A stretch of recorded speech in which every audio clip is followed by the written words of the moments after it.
अरे, कभी ऐसा महसूस हुआ है कि क्लास में जवाब पता है पर वो हाथ उठाने में झिझक सी होती है? हाँ हाँ बिल्कुल, या फिर स्टेज पर जाने के नाम से ही पेट में कुछ होने लगता है। वही, एकदम वही।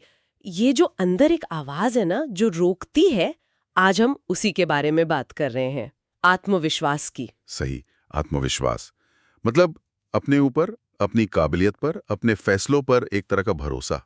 और इसके लक्षण क्या होते हैं, मतलब कैसे पहचाने इसे? देखो, इसके कुछ साफ निशान होते हैं, हम्म। जैसे अपनी बात रख पाना, नई चीजें ट्राई करने से डरना नहीं, हाँ। मुश्किल आए तो एकदम से हार नहीं मान लेना, हाँ। और हाँ, एक एक पॉजिटिव सोच रखना। और ये सिर्फ बड़े एग्जाम्स या इंटरव्यू के लिए ही जरूरी नहीं है ना?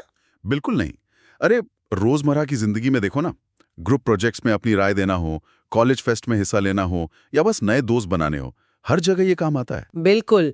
तो फिर सवाल ये है कि अगर ये इतना जरूरी है तो इसे बढ़ाएं कैसे? कोई जादू की छड़ी है क्या? आहा, काश होती। पर नहीं, जादू तो नहीं, पर हाँ, तरीके हैं, इसे सीखा जा सकता है धीरे धीरे। अच्छा, जैसे कि सबसे पहला कदम क्या हो सकता है? सबसे पहला और शायद सबसे जरूरी, अपनी सोच पर काम करना। सकारात्मक सोच। पॉजिटिव थिंकिंग, ये सुनने में तो काफी आसान लगता है। लगता है, पर यह असल में दिमाग की कसरत जैसा है। जैसे मन में ख्याल आया, मैं ये प्रेजेंटेशन खराब कर दूंगी, तो उसे पकड़ो। ओके, पकड़ लिया। फिर उसे बदलो। कहो, मैंने तैयारी की है, मैं अपना बेस्ट दूंगी, और जो भी होगा उससे कुछ सीखूंगी जरूर। मतलब अपने आप से बात करने का तरीका बदलना। हाँ, और अपनी छोटी छोटी जीत को याद करो।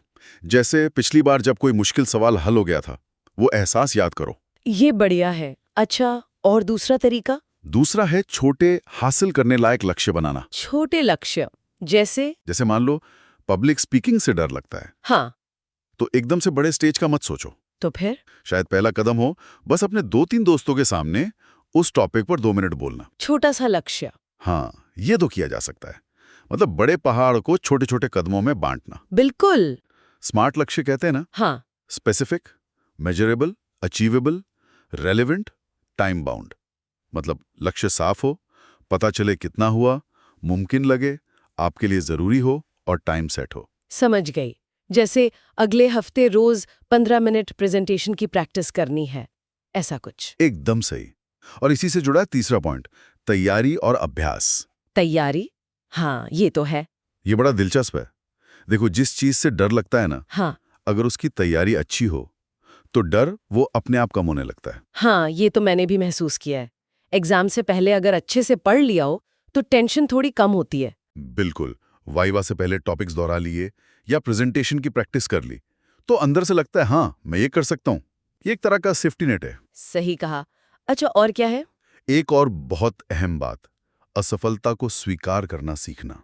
ओह, ये मुश्किल है। फेल होने से तो डर लगता ही है। लगता है, बिल्कुल लगता है, पर उसे उसे अपनी पहचान मत बनाओ। सोचो, अगर टेस्ट में नंबर कम आए या कोई प्लान फेल हो गया, तो ये अंत नहीं है। तो क्या है? ये एक मौका है सीखने का। पूछो खुद से, ठीक है, क्या गलत हुआ, अगली बार इससे बेहतर कैसे कर सकते हैं। ये सोच आगे बढ़ाती है। एडिसन का उदाहरण याद है ना? हाँ, बल्ब बनाने से पहले 1000 बार फेल हुए थे शायद। बिल्कुल, हर असफलता एक सीख थी। और एक चीज मैंने कहीं पढ़ी थी, बॉडी लैंग्वेज, क्या उसका भी असर पड़ता है? अरे बहुत। हम अक्सर इसे नजरअंदाज कर देते हैं, लेकिन सीधे तनकर बैठना या खड़े होना, हाँ। बात करते हुए आंखों में देखना, चेहरे पे हल्की सी मुस्कान रखना, ये छोटी चीजें हैं, पर ये न सिर्फ दूसरों पर असर डालती हैं, बल्कि खुद पर भी। हाँ, बल्कि हमारे अंदर भी कॉन्फिडेंस जगाती हैं। कभी कभी fake it till you make it वाला फंडा काम करता है। जैसा महसूस करना चाहते वैसा एक्ट करो। वाह, ये तो ट्राई करने लायक है। पर अक्सर दो चीजें हैं जो बहुत परेशान करती हैं। एक तो दूसरों से तुलना। ये बहुत कॉमन है। वो तो मुझसे कितना अच्छा है। अच्छी है। हाँ। और दूसरा फेल होने का डर। हम्म अगर मैं नहीं कर पाई तो सब क्या सोचेंगे? सही। इन दोनों से बचने का तरीका है अपनी रेस पर ध्यान देना, अपनी पिछली परफॉर्मेंस से बेहतर करने की कोशिश करना। दूसरों से नहीं, खुद से मुकाबला। बिल्कुल। और ऐसे लोगों के साथ रहो जो आपको सपोर्ट करें, जो आपकी गलतियां गिनाने की बजाय आपको हिम्मत दें। पॉजिटिव संगत। हाँ, ये बहुत जरूरी है। अच्छे दोस्त या मेंटर्स। तो देखो, कुल मिला के बात यह है कि आत्मविश्वास कोई ऐसी चीज नहीं जो बस कुछ लोगों के पास होती है। ये किस्मत की बात नहीं है। तो फिर क्या है? ये एक स्किल है, एक हुनर जिसे कोई भी सीख सकता है, प्रैक्टिस से बेहतर कर सकता है, धीरे धीरे एक एक कदम बढ़ाकर। और अगर बड़ी तस्वीर में देखें तो ये वो अंदर की ताकत है जो हमें अपने डर से आगे बढ़ने में मदद करती है, अपने सपने पूरे करने का रास्ता खोलती है।